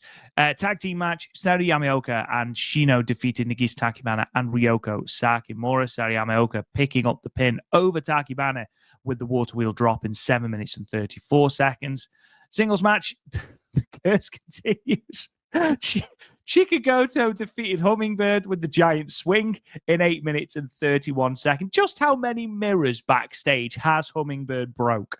Three-way match, Kogi Amare brought out a brand new submission-based finisher to defeat Megaton and Minami Yuki, submitting, of course, Megaton with the butterfly leg lock in 5 minutes and 17 seconds. In a singles match, Chan Yota defeated Kazuna Tanaka with a jackhammer in 9 minutes and 33 seconds. That's a real hidden gem on these two cards. Definitely go and check that out. In a tag team match, your semi-main event, Utami Hayashishita and Victoria Yuzuki did reconvene to defeat the Darkness Revolution team of Chiaki and Misa Matsui. Utami pinning Chiaki with a German suplex in 14 minutes and 41 seconds. And then in your main event, 6-woman tag team action, Mirai Mayu Iwatani and the hometown girl Kumamoto Minami defeated Miku Ano, Mai Sakurai, and Ria Sato. Mirai pinning Ria Sato with the Mirror Mesh Shock in 19 minutes and 48 seconds. I did just want to point out as well, because I did gloss over it, Nagisa Nozaki was missing these shows because she was on Seedling Shinkiba show back in Tokyo, so didn't tour with the company for these two shows. So there you are. Looking at these matches then, Matt, we opened with a tag team match. Again, it's telling that it was Nagisa Takibana who ate the pinfall, not Ryoko Sakimura, and that frustration continues to build within Nagisa, and I'm a big fan of that story. Yeah, eventually things are going to boil over. Again, they're doing something with her. They're doing something with her. And a lot of people on the card, they have really interesting stories. They kind of have their own thing to sink their teeth into. And they're eating a lot of falls, but at the same time, it's like, no, something you can sink your teeth into and go a different way. Something really cool. Like, is she going to turn heel? Is she going to go, is she going to go tweener? Is she going to do something different? It's really interesting to see where they're going to go. And again, her and Ryoko, I've mentioned all the time, I don't like it when rookies team together, because it's like, what is one going to benefit from the other? But these two are kind of the exception to the rule. I really hope, and I know sometimes Rob gets burnt out with tournament season. I don't, especially when it's really good and it's tag team wrestling. I hope they do a proper twin star tournament, because if you remember last year, they just did the single night, but now that we're fleshing out said roster, and it can only maybe be, across 5 or 6 shows. It doesn't have to be anything really, really major. But I would love to see this rookie team in said tournament, because they work really well together and they have an interesting story going in. I thought they were great. Again, Sari and Chino, their second time teaming together on back-to-back nights. Smart booking, getting more familiar with each other. Really good stuff, because you have Shino's really good at the kicks, the strikes, where Sari's really good at the amateur stuff, the ground and pound, the leg laces, the submissions there. They really complement each other in a great way. Ultimately, again, another hot match to start off the show, going a little less than 8 minutes. I thought was the perfect time. Everybody looked really, really good. Ryoko had some really interesting exchanges with Saru Yamaoka that I really, really enjoyed. Again, hot opener to start off the show. 3.5 stars for me, buddy. It's an interesting point, that twin star tournament. Do you think we've got enough teams to populate a tournament? Say you have 2 blocks, 4 teams per block. Yep. I reckon we've probably got enough. We've got Mirai Saku, Utami and Koki, Victoria Yuzuki and Mayu. Oh, Marvelous. Well, yeah. Bringing the girls from Marvelous, yeah. Oh, well, yeah, of course, you can bring in the team from Marvelous. But yeah, that's an interesting one, because I said Victoria Yuzuki and Mayu, and you went straight to Celine Flora. So Who Mayu and teams with Megaton. Mayu? Mayu and Megaton. Megaton. But yeah, I think you have got enough teams there. In which case, I'd be very much up for seeing that singles match. I'm so sorry, Hummingbird. I really am. Not only did you have to endure the giant swing, but once again pinned in the middle of the ring. Good momentum builder for Chika Goto as well, especially after, basically going after Mayu Iwatani following the main event of the previous show. You needed to follow that up. So a statement victory in a singles match was a good way to go about that. I'm always a big fan when somebody hits their finisher and they go right into the pinfall. Like, and it's like, boom, okay, now I have, like in a fight, somebody gets dropped with something like a kick or a punch, and then they go right to the ground and pound her a submission. And I love me some Chika Goto. And maybe it's just the Hummingbird curse. She does the giant swing, and then she's at one side of the ring, and Hummingbird's kind of on the other, not all the way, but then she has to like really get her bearings and then go over and pin her. So Hummingbird had a few seconds to kind of recoup, but like, nope. Devastating. Nope. So maybe we have to double down on the apology, or maybe you're right. Maybe let's just put Chika Goto over and saying she has a better swing than Cesaro. Maybe she's the greatest giant swing in the history of pro wrestling, and it wouldn't have mattered. It could have been a minute or two later, and the match was going to be over, because that's what we're going to stick with, because we love us some Chika Goto. So her giant swing is that devastating. This was a really good match. As soon as the match started, I was like, oh, we got to talk about another Hummingbird loss, because we do need to get Chika Goto more wins, and she's looking really good, and we're building her up to, again, a possibly GHC championship match with Takumi Iroha, and it looks like a big match with Mayu, which, again, I am all for. So I thought it was a really good match. Their styles really complemented each other. I thought right around 8 minutes was the perfect time to get, the perfect time allowed for this match. 3.5 stars from you, buddy. Thoroughly enjoyed it. Again, we can look at the negative and say it's another loss for Hummingbird, but let's look at the positive and say it's another win for one of our favorites here on the Marigold Standard, and go Chika. Some people would call her Antonio Goto Cesaro. There you go. A little bit too for that. There you go. I was really proud of that. Never mind. Moving on to the three-way then, Koki Amare, Minami Yuki, and Megaton. Again, this was sort of par for the course. Again, giving Koki Amare a little bit more in-ring minutes, to copy the phrase I used on the previous show. However, we have got a brand new submission, the leg-based butterfly lock. What did you think of that, Matt? That was great, because I've seen people at Catch Camp that are next level submit people with only their legs, and I'm like, how is that even possible? I'm like, oh, it is possible. And then I saw Koki Amare do it here, and you're adding more offensive moves to her arsenal, because again, she's coming off that knee injury. You don't know if you want to do the amethyst butterfly splash all the time, because there's a possibility that she may re-injure her knee, or the fact that you may only save it for like the bigger matches. So that was great. I thought it was terrific. I thought it worked really well. Not only that, Rob, the perfect wrestler and all the wrestling to put a submission on is Megaton, because she's going to tap out right away. Tricky match to do, because you have a comedic wrestler. You have a wrestler just coming back, and then a wrestler really good, really starting to hit her stride. And Minami Yuki going less than 6 minutes. I gave it 3 stars. You had your comedy in there, but at the same time, ultimately with this match, and we were remembered for, was a really cool looking new finisher from Koki Amare, and that's a move that I would really like to see her start winning a lot of matches with. Again, the amethyst butterfly is a thing of beauty. Maybe only break it out like on the big matches when needed. Like, oh my goodness, she's going to go for something that we don't need to see all the time. And I thought it was great. I thought again, somebody that loves submission and submission wrestling, I thought it was executed perfectly. And again, the perfect wrestler, not only Marigold, but in all of wrestling to use that move on is one Megaton. Yeah, if you even threaten a submission, Megaton is tapping out. But yeah, I think you're absolutely spot on about Koki Amare. You look at Mayu, she has got, 3 or 4 different moves that she can finish a match with: the modified dragon sleeper, the dragon suplex, 2-step dragon, the moonsault, all these different moves that you can finish off. Even Victoria Yuzuki has got different moves that she can finish other people off with, whereas Koki is very much a case of, aside from the big boot, it is just the amethyst butterfly. So for her to break out a new submission-based finisher, I'd like her to do, or like her to have, one more like impact move, like a roll-up. No, I thought that you're going to go, because a lot of these wrestlers do have the roll-ups. Absolutely. The butterfly package. That's a good one. That's a good one. Thank you. I'd like to see her have one more Impact finish because, again, we've got Dream Star season coming up. She's undoubtedly going to be in the Dream Star. I don't want to perform in an Amethyst Butterfly every single match when a lot of the impact is on the knee. So, yeah, if she can submit people, if she can roll people up, absolutely. If she can pin people with that big boot, whatever, I'm more than happy with that. Moving on to a little bit of a hidden gem match. And this is something I remember when we were previewing these shows on the last episode. This was a match I was really excited for. Chanyota and Kazuna Tanaka. And Matt, they had a very, very fun little match here. Chanyota's power against Kazuna Tanaka's little technical sort of almost avoidance tactics, like trying to stay out of the way of the big power moves, rolling Chanyota up and things like that until eventually she tried one thing too many with the Redream and she was eventually hit with the jackhammer. I thought this was a really good match. Thoroughly enjoyed this. I like how it started because Kazuna Tanaka's like, I can't overpower Chanyota. And obviously she has the experience advantage. But where do I have the advantage with the striking? Where Chanyota knows that. Chanyota knows that. You say that 10 times fast. Chanyota knows that.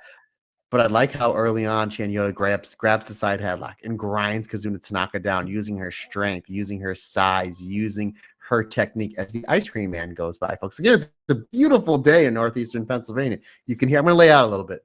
See if you can hear it. Anywho, she uses the side headlock and really grinds Tanaka down. Eventually, Tanaka comes back with the strikes, the armbar. Really great stuff there. She goes to the Redream. Here's my Gorilla Monsoon reference of the podcast. She goes to the well once too often. She hits it the first time, gets a 2 count, tries it again. Chanyota is able to get out, use that power, and eventually hit her with a jackhammer. 9.5 minutes, perfect time to tell their story. I thought these two worked really well together. They use their techniques really well to tell the story. They use basically what brought them to the dance and really accentuated said moves. And Chanyota really did a great job putting over the striking and the submission aspect of Kazuna Tanaka. And then on the other end, Kazuna Tanaka really did a great job putting over the size and strength of Chanyota, especially bumping for some of those bigger moves towards the end. Great build up towards the finish. 3.5 stars for me. I thought this was, you're absolutely right, a hidden gem and what was a really fantastic show. These two shows were great. They went by really quickly as well, which, to be fair, Marigold tour shows do, to be perfectly honest, they do fly by. And just like that, we were into the semi-main event. Utami once again teaming with Victoria Yuzuki. She did get her tag team partner back after Mayu stole her for a couple of weeks against the Donus Revolution. Utami getting the win over Chiaki with that German suplex. I'm intrigued, Matt. Who do you prefer? The team of Utami and Yuzuki, or the team of Mayu and Yuzuki? That's not fair because Utami's had a lot more matches with Yuzuki while Mayu was in Stardom. So why don't you ask me maybe in a month or two, and then we'll go there. Seems like someone's sitting on the fence. But you know what? I'm going to cop out. I'm going to give you an answer. And it's not to any of those, the two options. I'm going to say Utami and Sai Kamatani. Yes. No, Utami and Sai Kamatani is Aphrodite. Since I have an autographed poster of my beloved Queen's Quest somewhere where my wife was like, stop buying posters. You don't have room for them. I'm like, I'll find room for them. Anywho, this match was great because you have, obviously, Utami's your champion. Victoria Yuzuki's just coming off a great match with Mayu. She had a nice little run as your Superfly champion, which Misa Matsui, it's a belt she's been chasing, never able to get. So you have to look at this on paper. King's Journey, my friend, they are your favorites going into this match. So what's the obvious thing for the heels to do? Bend the rules, and they bend the rules on both and break the rules. Both on Yuzuki, because Yuzuki, she gets the heat early on. And then Utami comes in, she cleans house, she gets a little bit of heat. And then we see Yuzuki coming in, again, adopting more Mayu stuff in said match. She does the big drop kick, the basement drop kick. Not only that, but we had a brawl early on in the match. And Chiaki hits Yuzuki, and Yuzuki does the Mayu cork and hall tumble down the stairs. So she winds up adopting that as well, which I thought was fun. But I liked how we do little heat segments on Utami and Victoria Yuzuki, and then Utami and Victoria Yuzuki respectively both came in with hot tags, looking really good, and obviously Chiaki and Misa Matsui bumping back and forth. Ultimately, Victoria Yuzuki takes out Misa Matsui, leaving to a little mini singles match with Chiaki and Utami, which again, Utami does a great job making Chiaki look like she can hang and almost beat the the Crimson Red Belt champion. But ultimately, it is Utami's power, experience, and just badassery that's a little too much for the Moonwolf. with that deadlift, German suplex, Rob Goodwin, 4 stars for me. A fantastic match between 4 great wrestlers and 2 really great teams. And then we move on to your main event, Kumamoto Minami's homecoming match. Mayu, Kumamoto Minami, and Mirai versus Mai Sakurai, Miko Ano, and Rhea Sato. We'll talk about what happened afterwards. But Matt, what did you think of this main event, and how do you think Kumamoto Minami did in the main event of her homecoming show?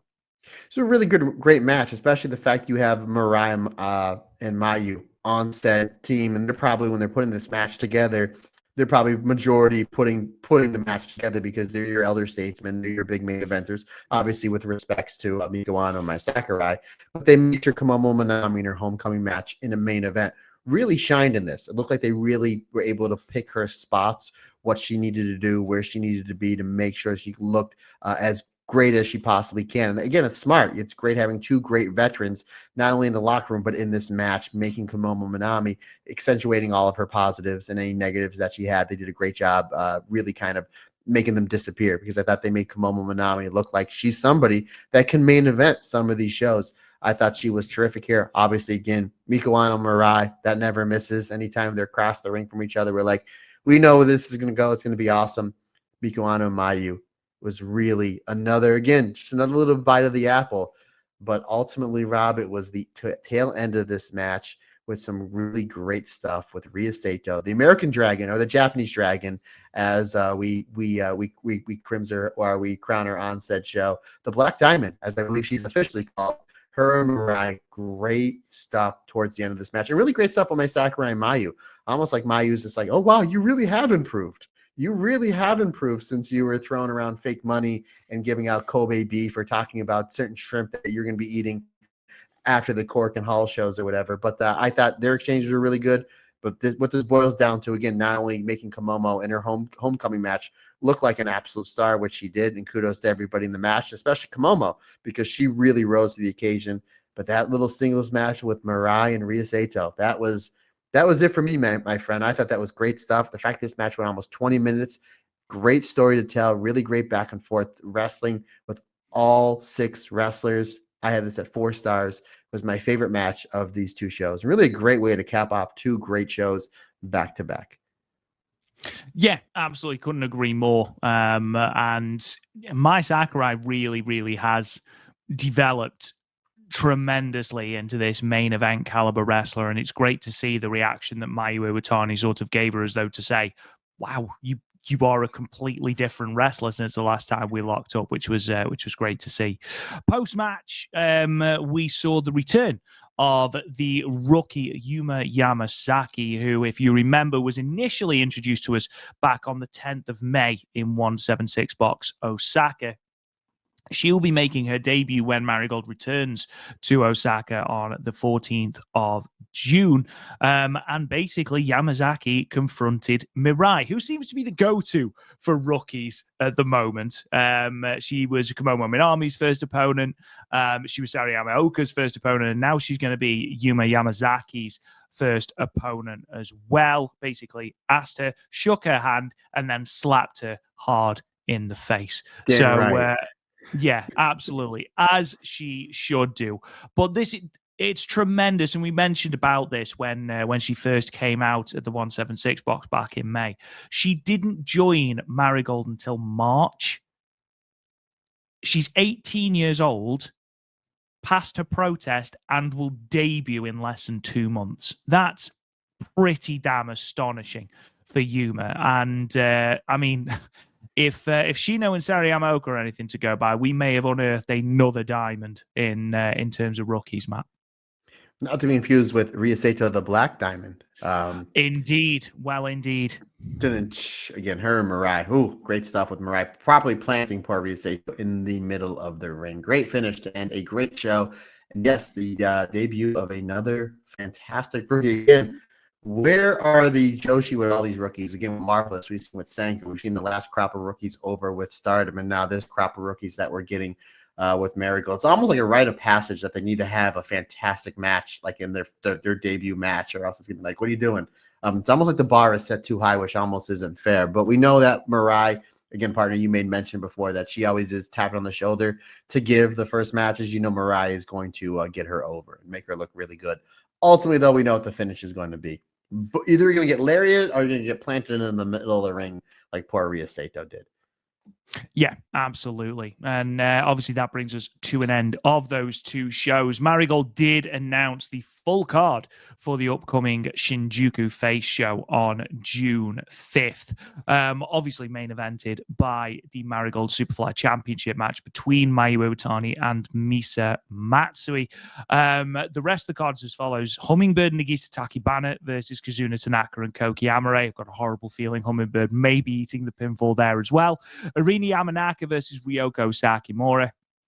Miko Ano, Chika Goto, and Minami Yuki will be taking on the Darkness Revolution trio of Nagisa Nozaki, returning Chiaki and Megaton. Utami Hayashishita, Mirai, and Rhea Sato will be taking on Mai Sakurai, Komomo Minami, and Chan Yota, or the ladyship. Sari Yamaoka and Victoria Yuzuki for the first time in singles action as well. We've sort of been teased with that for a couple of months now. So the fact that we're getting that is very exciting.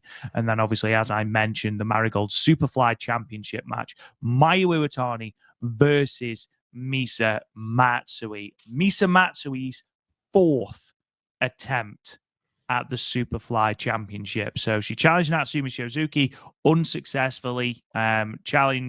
She challenged Victoria Yuzuki unsuccessfully as well. In fact, she challenged Natsumi Shizuki twice, I believe. It's an interesting one because you have got Mayu Iwatani, who has just won the belt, is your big star. But also, are you really going to dish out a fourth title loss for Misa Matsui, who, bearing in mind, has just lost a match for the white belt as well against Mai Sakurai? Does a fourth loss bury her? Or do you go the brave route of going the TLD? It's interesting because, like, you look at this one, I'm like, this is going to be a win for Mayu. It's her V1. It's going to be a great match. And then you see a lot of people talking on social media and be like, would it be the worst thing in the world that Misa Matsui wins this and wins the belt? And you're like, well, who's the first? You mentioned about an hour ago, who's the first person to beat Mayu? Well, you remember the beginning of the year, obviously, Utami was hot. Bozilla was hot. And obviously, they had their match. We know that Bozilla was eventually going to, her tour was up. Mirai you're starting to build her back up. And Misa Matsui was kind of like outside of the main event scene, was really everything that was holding the undercard up. And it was just like you kind of stop. She would, again, she lost the pure white belt match with Mai Sakurai. She lost another challenge, for the Superfly Championship. So I think this would be a good way to really build up a heel, and a heel that can work, and a heel that's over. It's not the worst thing in the world to have Mayu eat a loss here, because it's a shock. Now, if you're asking me if we're in Vegas and we're betting, I'm saying Mayu wins. Yeah, but it would be really cool business to have Misa get the win, because it's a shock. You're putting a lot of steam on Misa Matsui. I mean, it's Mayu. I'm sure majority of people that are watching Marigold, they know a match or two Mayu has had prior to her sit in Marigold. So it's like, it's not going to kill Mayu. Not only that, but obviously Mayu, she'll get over with the loss. She'll be over the second after the bell rings if she does lose, because again, it's Mayu. Not only that, but Mayu has made mention that she wants to win the Grand Slam. She wants to collect these championships, almost like Thanos collecting the Infinity Gems. There we go. We go full circle to our MCU talk. So you can go right into a program. Maybe she's teasing something going after the white belt or the Crimson Red Belt or the GHC championship, or teaming with Yuzuki or whoever to go after the tag belt. So that's a possibility there. And ultimately, Misa wins. You're really not hurting Mayu, because again, it's Mayu, the greatest to ever do it, still in her prime. But what does it do for Misa? You've now put not only Misa, but the championship belt. You've now put the belt in Misa on a higher platform, having her beat Mayu. That's a possible way. Plus, Rob, something else you have to consider, and I think I'm the only one considering this. Mayu Iwatani does have a spin the wheel, make the deal match at Halloween Havoc coming up in just a few months' time. So we have to get that belt off her at NXT against I think Absolutely. yeah, so we have to go that way. So you have to get the belt off her, soon because she's got the spin the wheel, make the deal match coming up in Halloween Havoc in 4 months. All How joking could we aside, forget? how can we forget? I'm the only one that knows that. um, all joke again. I think Mayu wins, but again, this would be a huge, huge thing for Marigold to have a shock win. Misa pinning Mayu, thus getting Misa into that main event scene that looked like she was getting there at the beginning of the year, and making that Superfly Championship mean almost as much as the pure white belt and the crimson red belt. You get Misa over, and you get the belt over in a completely different way, and that nobody sees coming. Everybody would be talking about it. Everybody would be talking about it, buddy. So I don't think it's the worst thing in the world if Misa gets a shock win. Ultimately, I think it is Mayu getting the win. One thing I will know, Rob, that I can guarantee, Rob, this match is going to be all sorts of awesome. Oh God, yeah, absolutely, and that's why I think they might go the time limit draw route, because 15 minutes of Mayu versus Misa Matsui, like who's going to be complaining about that? Not us. Not us, It's partner. absolutely. It's not like Mayu Iwatani needs a dominant victory, is it? It's Mayu Iwatani. However, I also think that, I mean, she has got to lose at some point. Like, you can't keep Mayu invincible forever. I mean, what, less than 20 days into a title reign might be a little bit steep, which is why I sort of wish we'd held off on Misa being the challenger. But that being said, again, stranger things have happened. It's going to be interesting to see the results coming out of Shinjuku FACE. Now, moving on, Matt Turner, there is only one place to go, and that one place, my friend, is to have a gaze at Julia. And it's only going to be a briefcase. I tell you what, SmackDown, they did a great job on this. Have you seen this this vignette from one Julia speaking really great English? I mean, we knew like 2 years ago because of her defending the New Japan Strong Championship. She was she was doing a lot of the defenses over here in the United States. She was taking classes on how to speak English. There's like a minute and 19 second vignette of Julia speaking really, really good English. Just basically saying like SmackDown, like look out, like the beautiful madness is coming. And then we have a little backstage segment, little maybe altercation with her and Zelina Vega. So my guess is after Money in the Bank, which Julia is in this weekend, which my guess is Naomi is going to be my pick to win the Money in the Bank. I think that after Money in the Bank, we're going to get a little bit of a program with Zelina and Julia, which if their three-way was anything to go by for the Money in the Bank qualifier that also had Charlotte Flair in it, if that's anything to go by, these two have really great instant chemistry, and I'm really excited if that's the way they go. So that's all we had from Julia on our gaze at Julia. Obviously, next week we'll have SmackDown and Money in the Bank to cover. Because if you do remember our Io and Kyrie watch, Rob, last year at Money in the Bank, where Io almost killed herself in said match from all the insane bumps that she took, I was like, yowzers. Yowzers. So these Stardom girls, these are former World of Stardom champion girls in Money in the Bank ladder matches. Don't be shocked if Julia's taking some crazy bumps and maybe somebody's going to offer themselves up to take the Northern Lights bomb off said ladder. But I'm really excited for it. The women's match does look a lot more interesting than the men's. So excited to see what Julia is going to do in the Money in the Bank ladder match there, Mr. Rob Goodwin. What, you're not a fan of El Grande Americano beating both AJ Styles and CM Punk in a qualifying match? You don't think that's the best way to print money? Never mind. But don't worry, because we've got the Slim Jims all over the tables. So don't you worry about that. Anyway, that is the end of the gaze at Julia. Ladies and gentlemen, thank you so much for joining us in what was actually a longer Marigold standard than we thought it was going to be. But we hope you enjoyed it nonetheless.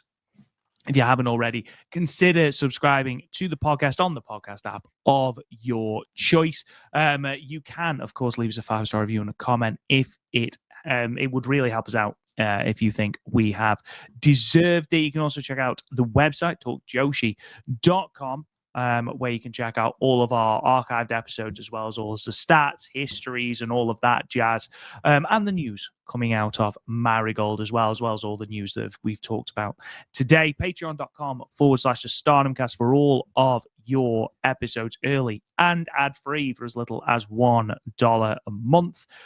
Social media, you can find us at Marigold Podcast, unless, of course, it is Instagram, Threads, or Blue Sky, in which case we are at Talk Joshi. You can also find me on Twitter at Real Rob Goodwin. Matt Turner. Signs off, good sir. Folks, questions, comments, suggestions, anything you need from me, Matt Turner OF on the Instagram and the Twitter is the easiest, fastest, and best way to get a hold of me. Another good way to get a hold of me, Rob Goodwin, is the email address. And we're going to tell you what the email address is right here, right now. The email address, folks, simply is the StardomCast22@gmail.com. Folks, that's going to wrap it up for another fun-filled episode of the Marigold Standard. We greatly appreciate your support. Can't do without you, because like I always say, it's just not my podcast. It's our podcast, because when we're all together, everybody's different, everybody's special.